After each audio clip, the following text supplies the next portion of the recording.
आम आदमी पार्टी के नेता राघव चड्ढा को लेकर लगभग 2 महीने से कहा जा रहा था कि ये भाई साहब बीजेपी में शामिल होने वाले हैं, और हुआ भी वही। दरअसल राघव चड्ढा आम आदमी पार्टी छोड़कर अपने साथ 6 सांसद को भी साथ लेकर चले गए, यानी कुल 7 सांसद के साथ बीजेपी में शामिल हो चुके हैं। इन 7 सांसदों में अशोक मित्तल, संदीप पाठक, राजेंद्र गुप्ता, विक्रम साहनी, स्वाति मालीवाल, हरभजन सिंह और राघव चड्ढा शामिल हैं। अब ये 7 सांसदों की एक साथ आम आदमी पार्टी छोड़ने पर भी एक पॉलिटिक्स है।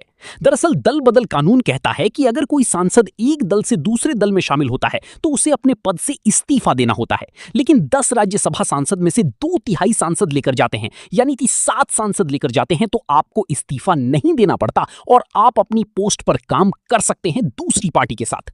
हम सब अपने आप को सौभाग्यशाली महसूस कर रहे हैं कि हम माननीय प्रधानमंत्री नरेंद्र मोदी जी की लीडरशिप में और गृह मंत्री अमित शाह जी की संकल्प शक्ति के साथ जुड़कर बिना रुके और बिना थके देश के लिए काम करेंगे। और इस तरह से आम आदमी पार्टी के 7 सांसदों ने अपना पद भी बचाया और पार्टी भी छोड़ दी। लेकिन दिलचस्प बात यह है कि हरभजन सिंह जिस सीट से सांसद हैं, वो सीट आम आदमी पार्टी ने उन्हें दी थी। अशोक मित्तल की भी कहानी काफी दिलचस्प है। दरअसल 14 अप्रैल को अशोक मित्तल के यहां रेड पड़ती है और ठीक 10 दिन बाद अशोक मित्तल भी बीजेपी ज्वाइन कर बैठे। इन सब के बाद राघव चड्ढा के अभी कुछ बयान सोशल मीडिया पर खूब वायरल हो रहे हैं, जहां वो बीजेपी के लिए किस तरह के शब्दों का प्रयोग कर रहे हैं, आप भी देखिए।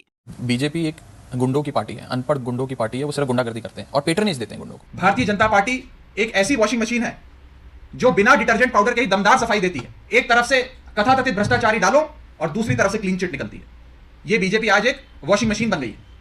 तो देखा आपने। अब हम सुनते हैं राघव चड्ढा की बीजेपी ज्वाइन करने के बाद भाजपा के लिए राघव चड्ढा क्या कहते हैं।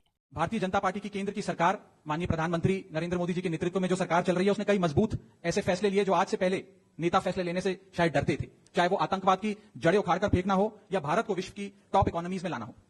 और इस नेतृत्व पे जनता ने एक बार नहीं, 2 बार नहीं, 3 बार मोहर लगाई है। खैर दोस्तों, आपकी इस खबर पर क्या राय है हमें कमेंट में जरूर बताएं और चैनल सब्सक्राइब जरूर करें।